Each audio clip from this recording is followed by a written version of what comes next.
Hi everyone, this is Abel. Welcome back to my channel. Today I'm bringing you, as always, a bunch of really interesting new books, reading updates, reviews. This is going to be fun. Let's get ready. But before we start, remember that if you enjoy science fiction and fantasy books, this is the perfect place for you. So if you want to see more videos like this, please consider subscribing, leave a like, share this video. Thank you. Let's start with previews of books that I still haven't read, but that really feel interesting and engaging for me. And the first one comes out just today, and it is In the Shadows of Kings. This is the second book of the series A Time of Dragons by Philip Quaintrell. The first book was titled Once There Were Heroes, and this is an epic fantasy book with a huge scope, a beautiful cover. This is part of a huge shared universe that Philip Quaintrell created for his as a fantasy setting. This series can be read without knowing anything else about the rest of the story, because it is also set thousands of years before all the other books. There are other two series. The Echo Saga is the main one with 9 books, and then there is another one which is a prequel series to the Echo Saga, and then there is this one. But Quaintrell says that you can read every series independently from all the others. In a way, they're all entry gateways to enter this epic fantasy series and this epic fantasy world, which is very well beloved, very well beloved. It has amazing reviews. I have read the first book in the Echo Saga, and I can tell you that it has one of the most interesting and charismatic main protagonists that you can desire. It has everything, because the story sounds familiar. It has all the tropes of epic fantasy that we love and hate, maybe. It also has all of those familiar races and kingdoms that we can imagine, like elven kingdoms and dwarves and all the rest. But it has a really fast-paced, really effective writing style that it makes it so engaging. And I'm reading the first book in this new series that has been publishing recently, which is set thousands and thousands of years before all the others. So I think it's the perfect entry point for this universe, and I can't wait to tell you more. So congratulations for the publication of the second book in this new series, and you should absolutely check it out. A couple of weeks ago, in July 4th, it was the release day for To Burn of All Beliefs by Joshua Scott Edwards. This is book 2 in his series. It is the follow-up to An Ocean of Others. And I can tell you, I am livid because I was not allowed to read an ARC copy of this book. How cool do you, Joshua? I joke. I'm just kidding. I'm just happy that this book exists, because the first book was so good. It was one of the first indie books that I actually reviewed. And when I didn't have a booktube channel, I just had my Instagram in Italian, so nobody was minding my reviews for English and American books in Italy. It was really surprising, really good, and with a very solid structure and interesting characters, a nice world building, and it was also a little bit spooky too, which I didn't expect. It took me by surprise in a very effective and a very good way. And I'm so happy that book 2 exists, and because I'm curious, it's one of those stories that kind of wrap-ups a few storylines in book 1, but you can actually feel that there is so much space for more in that same setting and with the bunch of characters that we have at the end of the book. So yeah, I'm really eager to read book 2. I have book 1 on ebook, I have book 1 on paperback because it looks so good, and I can't wait to have book 2 on my hands and reading and to know what happens. I should probably reread book 1 before start reading book 2, because it's been a hot minute since I read that one, and I'm pretty sure that if I jump into book 2 right now, it will not be a pleasant experience, because I have a very selective memory for many things. So this is also to say that I remember the general vibes and a little bit of the overall plot and most of the main cast of book 1. But yeah, I need to read it again before reading book 2. So congratulations, Joshua, for the release of book 2 in this series, and you should absolutely check it out. And then we have Navola by Paolo Bacigalupi.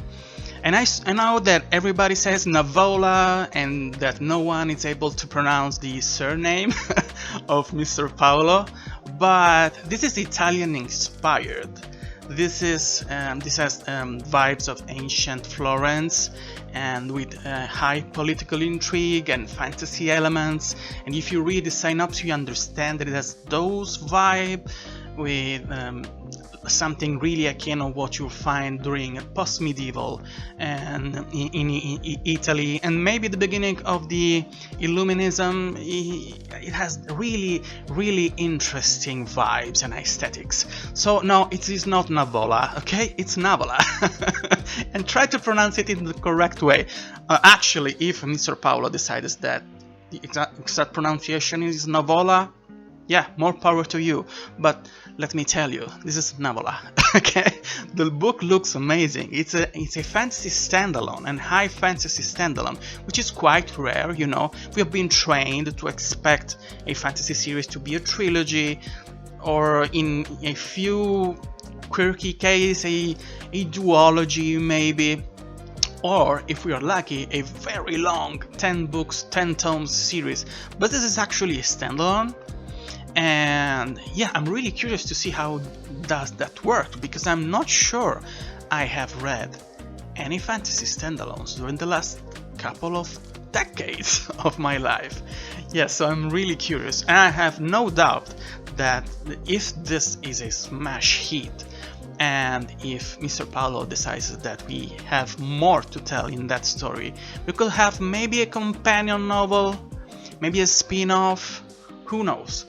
But by now I just want to read this one, which is Navola, and you should absolutely check it out. And then we have Sundered Moon and Riven Earth by Zammar Ahmer, which is also a new booktuber, so welcome to the booktube community. Zammar is an epic fantasy author. He published the first book in this series in April, I think, and the Sundered Moon should be published July 17.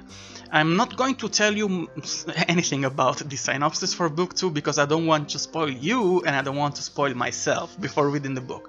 But about book 1, so that we can have an idea, it says that this is a story set in a world of eternal twilight, and which has multiple POV. This is an epic fantasy following a king who has lost his nerve, his advisor tempted by the throne, a politician plotting revolt, and a dying soldier who finds a new reason to live. And he says that this has been inspired by Brandon Sanderson, Joe Abercrombie, with the flavor of Robin Hobb throwing in as a garnishing. And yeah, that sounds like an amazing recipe for success. The covers are really good. I follow the artists and I'll try to link it down below because I don't remember the exact name, but they look amazing. The synopsis is very good. The first video that Zammar published on BookTube is really nice, so I suggest you to go and follow his channel too. And congratulations, and let's go and check it out all together. Just a quick reading update. I'm reading The Justice of Kings by Richard Swan. I've read this a couple of years ago, I think around publication date, but I didn't have a presence on YouTube, and as I told you, I had just my Instagram account, and it was really difficult to talk about English and American books to my Italian fellowships. And I'm supposed to tell you more about all the books that I've read during those years. Let me know if you're interested in hearing me rambling about my back catalog of read books. Maybe things that I read during the last 20 years. Let me know if you want to see more and if you want to hear me rambling about those books too. But I'm rereading this one because there's the Italian translations for The Justice of Kings, coming out during this summer, maybe in August, I don't remember the exact days, and I want it to be fresh in my mind because I'm trying to coerce Richard Swan in giving me an interview, which is supposed to be both in Italian and English. Will be really hard. Let's say it is an experiment. It should be interesting both for you, English-speaking followers, and for people who still follow my account in Italian, because yeah, there is this really small but really strong community of Italian readers that really love epic fantasy books and high fantasy books and science fiction and space opera, but they don't get to have the same kind of interaction that we have with authors because of the language barrier. So let's see how it goes. Of course, The Justice of Kings is an amazing book, and I don't need to tell you more about it because you know how good it is. But maybe I will give you a review if you really want it. Just let me know, okay? Just let me know. When Shadows Fall by Lindy Enns. I'm sorry, my Italian brains doesn't brains properly with that kind of surname. This is one of the books that have been assigned at the last minute for me for the SPFBOX, the 10th edition of the self-published fantasy books blog off. I was assigned 5 books at the beginning, and I've mentioned those books in a specific video that I urge you to go and watch, but there's been a reorganization between the sub-judges that are helping Mr. Philip Chase, and I have been assigned 1 book more, which I'm happy about. I'm really happy to read and give reviews and try to help new authors and share a little bit of visibility, a little bit of light and life on those works. This one is a fantasy book about which is a really strange setting, because at night there is shadows surrounding a small place, which is the setting of that book, which I think is the first of the series. I think, yeah, should probably be. And we have this shift in the reality surrounding the place because of the night, because of the shadows that harbor something ominous, and there are beasts and there are monsters surrounding the city. And the story kicks off when the main protagonist loses her sister, and she's going to try and fight and to find her and fight those monsters to understand what happened to her sister. It looks really moody, really dark, really interesting. Let's see how it goes, and you should absolutely check it out. Reviews. I'll be short about the one for At the Threshold of the Universe by Tom Bruno, because I've told you about this series many times. And actually, if you want to see a few raw emotions that have been bubbling out in my mind and in my chest because of the ending of that book, just go and watch my latest video, the one titled Mid-Year Freak Out Book Tag. Why are they so complicated, all of those titles? And yeah, I loved that book. It was one of the best endings that I've read during the last couple of years. This is the 3rd book in the Camarilla trilogy. It is a very fitting, very well written on an emotional and thematic level story. This is a space opera with a lot of action and adventure, and a beautiful depiction of a really healthy family with strong bonds and interesting people that are also really intelligent but also really flawed, and with well fleshed out characters. And the ending was so powerful because we have the ending of a story, of a final conflict that was foreshadowed during the beginning of book 1, because the enemy was the one that humanity was trying to escape when they landed on Camarilla, the planet which is the main setting of the main story. And I know that sooner or later those enemies, they were going to catch up with humanity, and there was going to be a huge conflict because of that. But the way that conflict was introduced and set up, and the way it developed was unexpected for me in a very good way. And when that conflict wraps up with all these sacrifices and all the painful losses that we can have, and then we have a time jump and we have another scene with one of those characters remembering the end of the way most of the main cast passed away. And there is a sentence that will stay with me for the rest of my life, because it says about one of the main characters that when she died, she one day she simply didn't wake up from her dreaming. And I think that it's a beautiful sentence, and it is helping me to cope with a few very different, very hard things that are happening with my life right now. So yes, it's a beautiful ending, and I urge you to read that series because it is powerful and it is beautiful, and you should absolutely check it out. Another short review is for the Sunset Sovereign by Laura Huie. I already told you about this book in my previous video. This is one of the books that I'm reading for the SPFBO FBO 10 or Spiff box. And this is a short novel about a dragon that has been the tutor and the guardian and the founder of a city.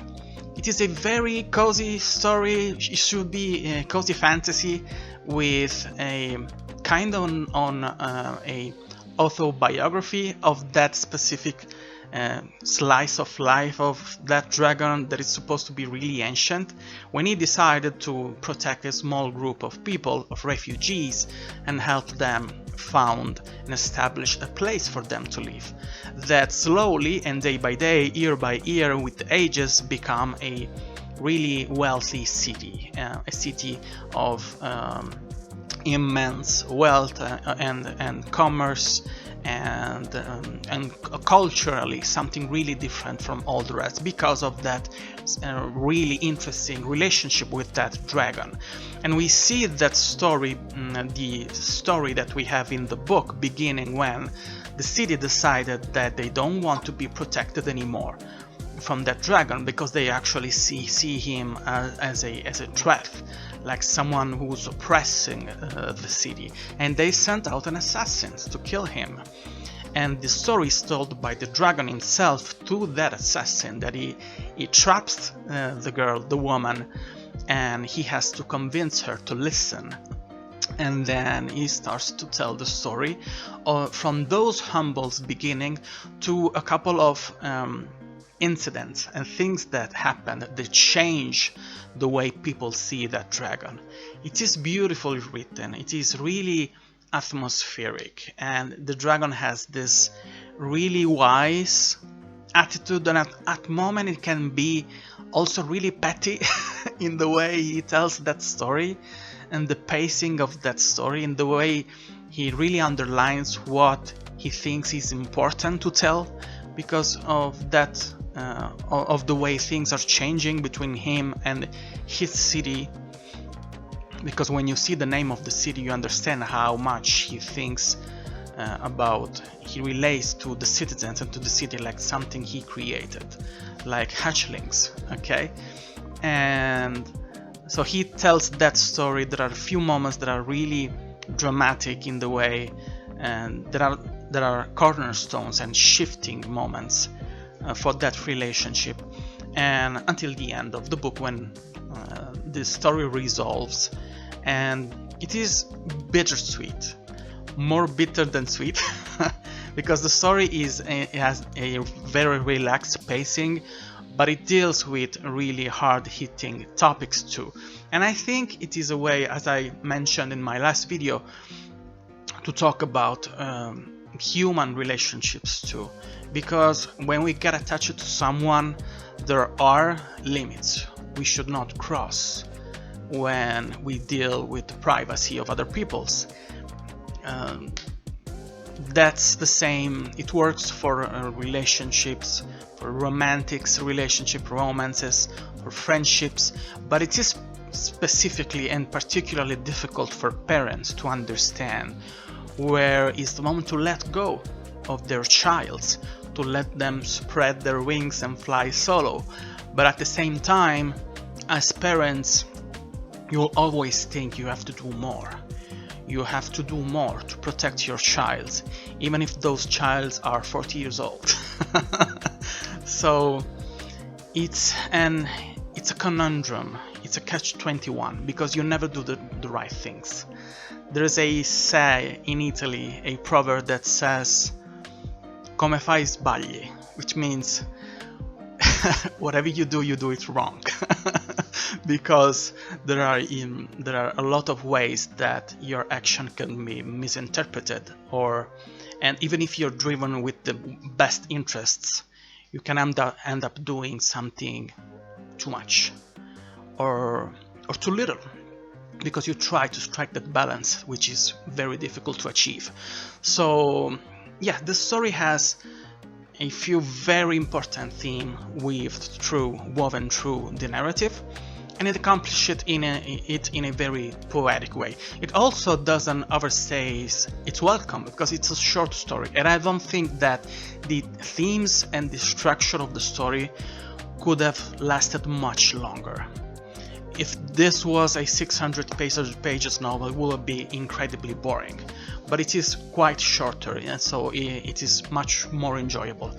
So yeah, I'm really happy I have had the chance to read and review it for the Spiff Box, and good job, Mrs. Laura Huie, and you should absolutely go and check it out for yourself.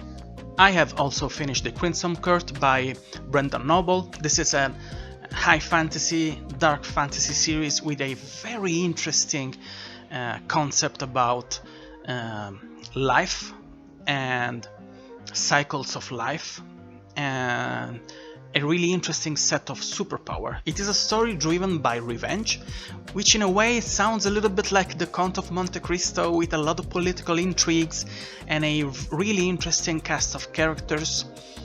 And it is really complex. I had a few issues at the beginning because the story throws you a lot of exposition right in the first chapters, which have been done nicely, because it gives you a lot of information in a very elegant way. But it is a lot of information with specific terms, and the language drives this set of powers and set of things that people can do. And because specifically at the beginning of the book, you'll see the main protagonist, one of the main protagonists of the many points of view, trying to be alone with a character because she wants revenge on that character because of what they did on her family. And the author is trying to explain how she's going to do, and how she's going to use her special abilities, and what she cannot do because of the abilities of the others, of the nobility of that place. And it is really interesting because you see that people can live basically eternally, harvesting and inhabiting new bodies. And the more bodies you had, the more you on top you are on the hierarchy of that place. So it is really interesting and really original for that. I will say that at times the development of the plot is a little bit clunky, and I think it could have been smoothed out, and I don't think that we needed all of the POVs that we have in the book, because I don't think that all of them are as compelling as a few of the main cast. But that doesn't detract from the overall enjoyment of the story, which is, as I said, a really good mix of familiar tropes and new mechanics, with a very fluent writing style. In a few moments the banter and the dialogues were so nice, they were so funny that I was cackling while reading it, because they were really nicely done, and they were a very effective way to tell us about the inner struggles and the mindset of those characters. So it's a really interesting story. I read it on ebook, which is amazing. It has illustration, it has beautiful character headers, and I can only imagine how beautiful it will be to have it on paperback or hardcover. This book went on a really successful Kickstarter campaign. So I don't know if there is space for late bakers to still grab those copies, but the ones I've seen around on Instagram, they're stunning. So kudos for the production of the book. It is a very interesting story and you should absolutely go and check it out. And I just finished reading A Memory of Song by Scott Palmer. This is a high fantasy, dark fantasy. I think you could call it grim dark too, and about two main POV. One is James and the other one is Wolfie. James is the heir of the Northern Throne that he has lost everything, and he joins this group, this clan of sacred warriors, which is the commander and the leader is this Wolfie.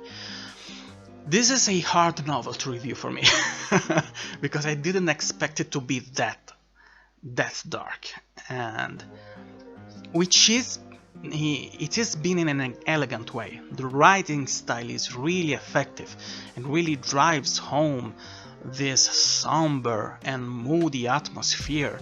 And just to let you understand, if you have read Mistborn and if you have seen how dark Scadrial is, that planet, and if you haven't read Mistborn, I'll explain you briefly. In that world, you have ashes falling from the sky 24/7. Dark, black ashes covering the place, making it extremely dark.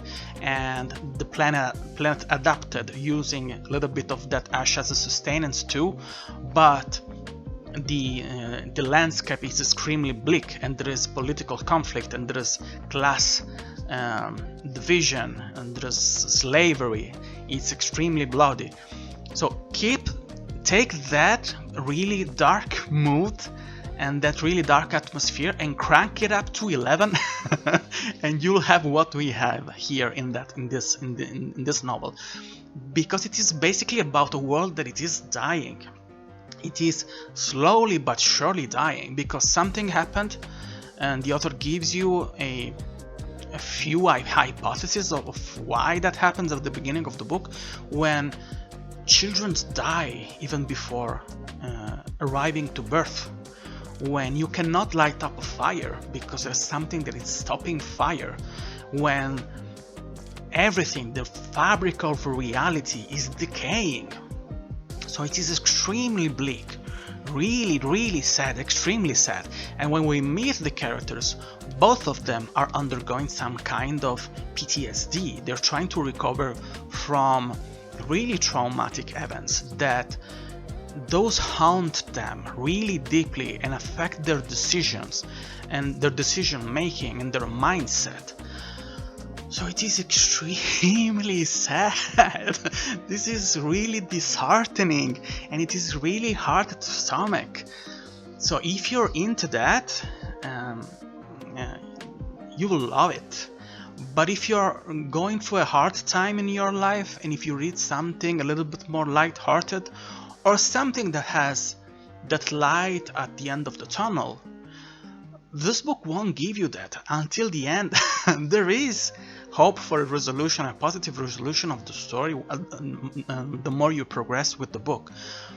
But I took notice. I think that until 30-35% there was no light at the end of the tunnel, which is around 150 pages, 100 pages, I think. But I recognize that the characters are really well done. They look human, they look complex, multifaceted, and you can really relate with being hunted by your past decision and being troubled because you try to face your past, but at the same time you feel guilty and you don't want. You're forced to go on. You go along with the flow. You try to understand what you're going on with yourself, what kind of people you can be after you have lost so much, and I can appreciate that. But one thing I think that made it specifically really hard for me to read was that everything is extremely vague for a good chunk of the book. You don't have a clear vision of the setting and of the goals of the story, the up and running of the story, the goal we are trying to achieve, and of the background of those characters for many chapters, maybe too many chapters. We understand basically nothing about this world. We go along with them, we see the world with them, but they know what's going on. We don't know. We don't understand.